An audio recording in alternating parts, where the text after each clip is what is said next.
Hi there, guys. It's spring, and one of the advantages of spring is that the snow melts away.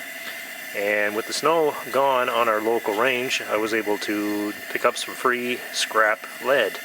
Now when the snow melts off, a lot of bullets are just lying there. They haven't actually made it all the way to the clay of the backstop. So it's a simple matter of just walking around and picking bullets up off the ground and melting them down to use for new bullets. Now the lead in these is generally very soft. Most of these bullets are either Swage 22 bullets or they're the cores of jacketed bullets like 9mm, and those tend to be both quite soft. There's a few cast bullets in here, but they're probably ones that I fired over the course of the last while, and especially these little wad cutters here.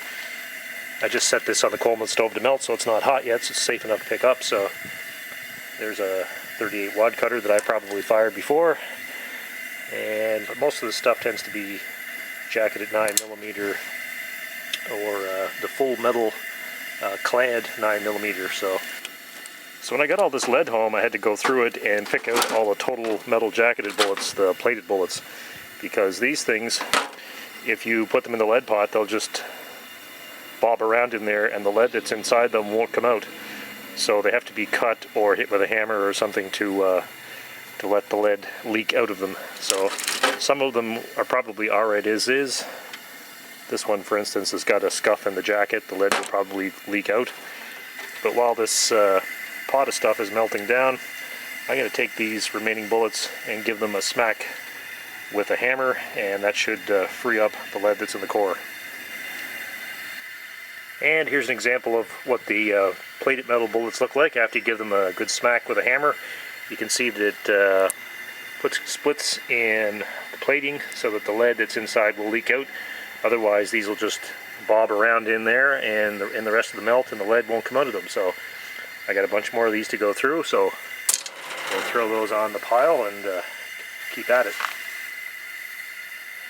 Just a bit of a quick tip about melting lead on one of these Coleman stoves in an open top pot like this. You lose a lot of heat out the top, so it's helpful to cover it up, even with something as simple as an aluminum pie plate. That'll just keep some of the heat inside, and it'll help your lead melt quicker. Alright, I got all those total copper jacketed bullets beat up there so that the lead will leak out. And all we got to do now is wait for this stuff to get hot enough to melt. So I'll put the cover back on and let it sit for a while. Let's check on the progress here. And you can see the color of the bullet jackets has changed. And there's actually some molten lead poking up there through the bottom layer. So we're getting close to having this stuff all melted.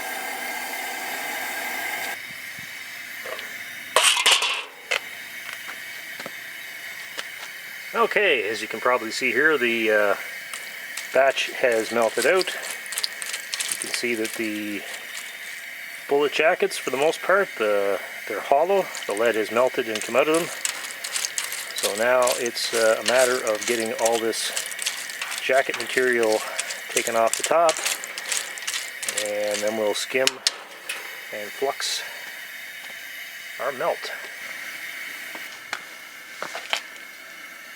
And here's what the pot looks like after all the jacket material has been removed. And now that all that needs to really be done is to flux the metal and then pour it out into some ingots.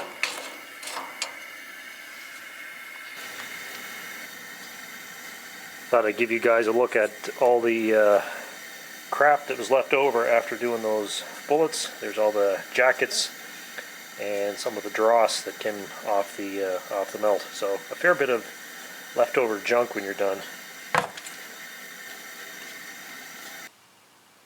And here's the finished product. It's about 14.5 ingots of range scrap, and this stuff is ready to go into the casting furnace to be made into 38 special wad cutters. Anyway, a fair bit of work, I must say, but not much else to do right now anyway, so might as well do something productive. Anyway, thanks for watching, guys, and we'll talk to you in the next one.